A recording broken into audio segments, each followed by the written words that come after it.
All right, in this quick guide, I'll show you how to add emojis in your Outlook emails in 2026.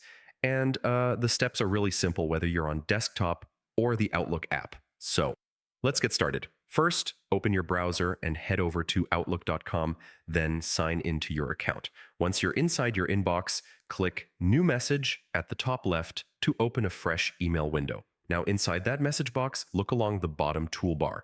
You should see an icon that looks like a smiley face. Go ahead and click that. A full emoji panel will pop up showing you categories like smileys, gestures, animals, symbols, and more. You can scroll through the library or use the search bar at the top of the panel. Just type something like happy, thumbs up, or whatever you're looking for. Click any emoji and Outlook will insert it directly into your email wherever your cursor is. If you want to adjust the placement, you can cut, copy, or move the emoji just like normal text. And yeah, you can add as many emojis as you want. Outlook treats them like inline characters, so they'll show up perfectly on all devices. Now, if you're using the Outlook desktop app on Windows, you can also use the built-in Windows emoji keyboard. Just press the Windows key and the period key together. So Windows plus period, and a small emoji board will appear. You can pick any emoji plus GIFs, symbols, and even Comoji.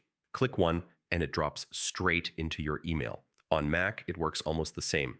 Press Control plus Command plus Space, and the emoji viewer will show up. Scroll through or search for what you want, then insert it with one click.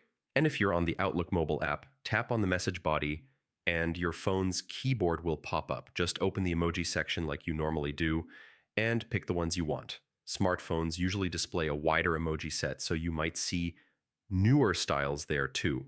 So yeah, no matter what device you're using, Outlook makes adding emojis quick, clean, and kind of fun. They're perfect for friendly emails, casual updates, or just adding a little personality to your message. And yeah, that's it for this one. Thanks for watching, and feel free to like and subscribe if you found it